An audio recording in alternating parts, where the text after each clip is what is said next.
Salam alaikum, je vous retrouve pour cette deuxième partie où on va voir la frontière d'un ensemble.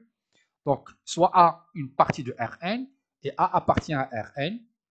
On dit que A est un point de la frontière de A, ou bien un point frontière de A, si chaque voisinage de A rencontre A et rencontre AC, c'est-à-dire toute boule de centre A et de rayon R, intersectée avec A est différent de vide, et intersectée avec AC est différent de vide. L'ensemble des points frontières de A est appelé la frontière de A, qu'on note par grand F, indice R, comme ça, A, ou bien ce symbole-là, A.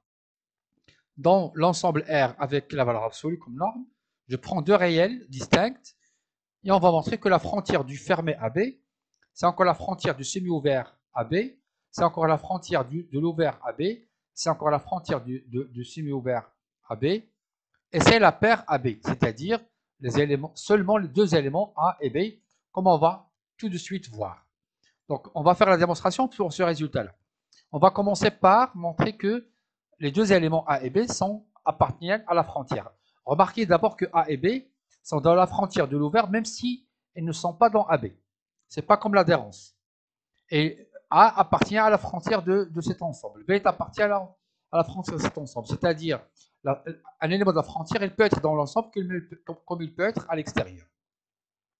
Donc, on va commencer par montrer que la paire est incluse dans la frontière. Donc, pour ça, il suffit de montrer que A appartient à la frontière. Pourquoi? Parce que on va traiter de la même manière, B appartient à la frontière. Voilà. Donc, pour le faire, il faut montrer que la boule de centre A et de rayon R, quel que soit R, va rencontrer à la fois l'ensemble A et son complémentaire. Je vais le faire pour le fermé AB, c'est pareil pour les trois autres. Donc, la boule de centre A et de rayon R intersectée avec le fermé AB.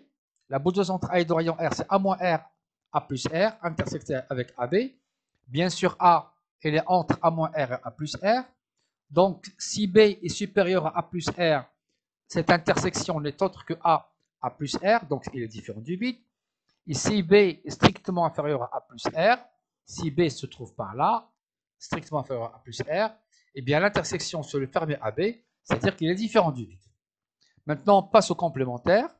Donc la même boule, et je regarde le complémentaire de AB. Le complémentaire de AB, bien sûr, vous le savez très bien, c'est moins l'infini, A union B plus l'infini. Donc si je fais l'intersection, c'est l'intersection de deux ensembles, celui-là et celui-là composé comme réunion de deux ensembles. Bon, je vous laisse soin de vérifier que c'est A moins RA, c'est A plus R est inférieur ou égal à B. Vous pouvez utiliser un petit schéma pour mieux voir les choses. A moins RA, union B A plus R, si B est strictement inférieur à A plus R. Autrement dit, dans les deux cas, l'ensemble, l'intersection est différente de B. Donc la boule de centre A et de rayon R intersecte A, intersecte son complémentaire, ceci pour R quelconque. Autrement dit, A appartient à la frontière. Et comme je viens de vous dire, de la même manière, on va montrer que B appartient à la frontière. Donc, la paire AB appartient à la frontière. Bon, maintenant, on va montrer que ces deux points sont les seuls points de la frontière. Autrement dit, si je prends un point qui n'est pas dans AB, dans la paire, je parle de la paire, c'est-à-dire l'ensemble constitué uniquement de deux éléments, eh bien cet élément n'est pas de la frontière. S'il ne s'appartient pas à AB, il n'est pas dans la frontière. Et pour ça, on va considérer trois cas, x strictement inférieur, x entre A et B, et x strictement supérieur à B. On va commencer par x strictement inférieur. Donc je prends dans ce cas-là, le rayon, c'est A moins x sur 2. Le rayon, c'est A moins x sur 2. La boule de centre x du rayon R, c'est 3x moins, c'est-à-dire x moins A moins x sur 2, et x plus A moins x sur 2, c'est facile à vérifier. C'est 3x moins A sur 2 et x plus A sur 2. Comme x plus A sur 2 est strictement inférieur à A, x est strictement inférieur à A, donc x plus A sur 2, il est au milieu de l'intervalle, donc il est strictement inférieur. Donc il est strictement inférieur. Autrement dit, si j'intersecte cet ensemble avec AB, puisque l'extrémité droite de cet ensemble est strictement inférieure à A, et l'intersection, bien sûr, elle est vide. Donc, x n'appartient pas à la frontière. Deuxième cas, je prends x entre A et B.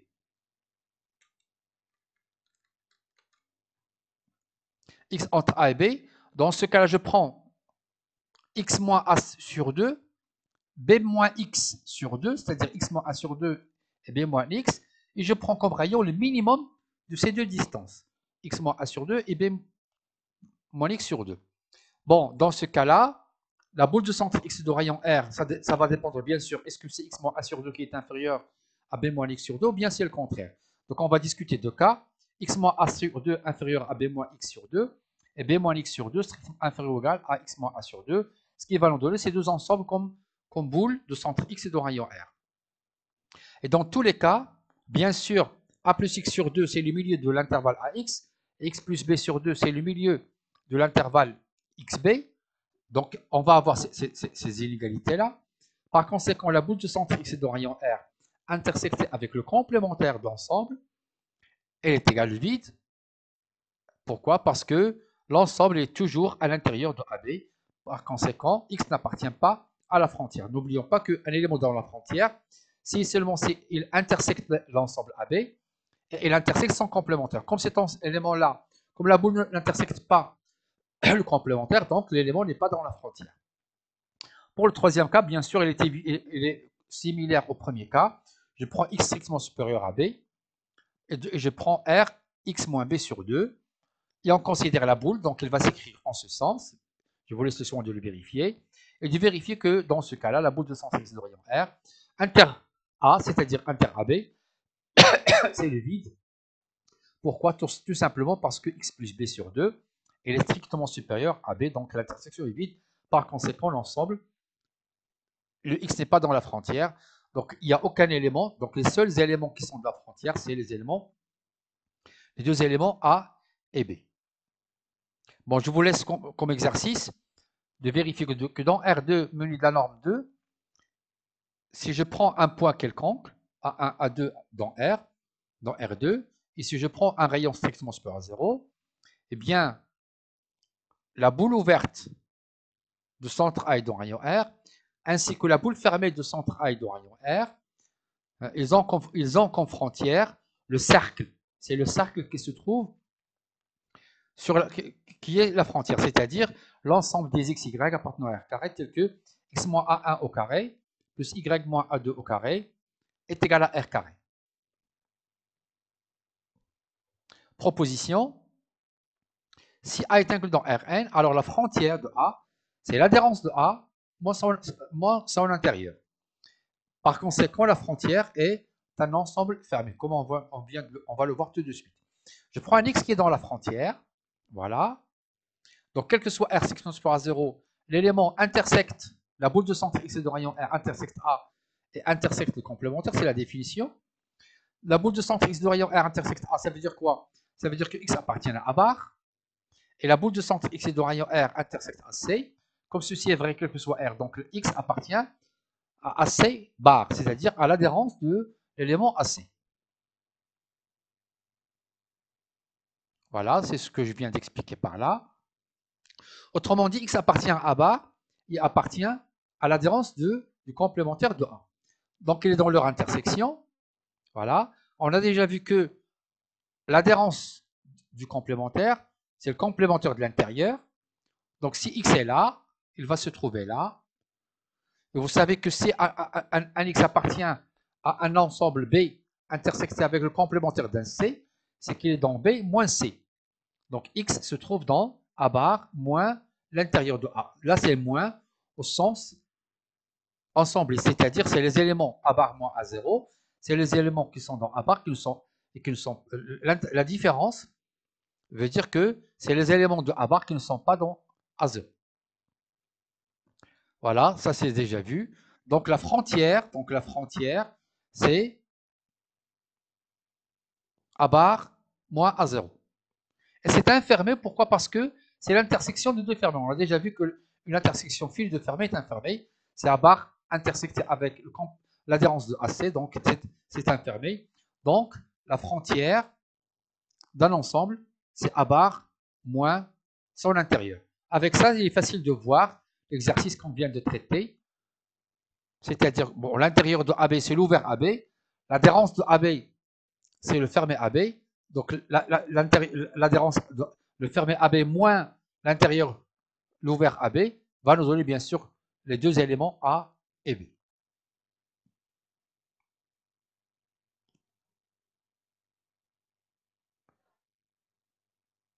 Donc, ça c'est la démonstration que je viens de terminer. Donc la frontière de Q, c'est l'adhérence de Q, on a déjà vu que c'est R. L'intérieur de Q, c'est le vide. Donc l'adhérence de Q, c'est R moins le vide qui est égal à R. De même, la frontière de R moins Q, c'est R. Vous voyez là que la frontière, il est beaucoup plus grande que l'ensemble lui-même. Donc attention, il faut se méfier de l'intuition pour donner une intuition de l'ensemble frontière. Voilà pour cette séance.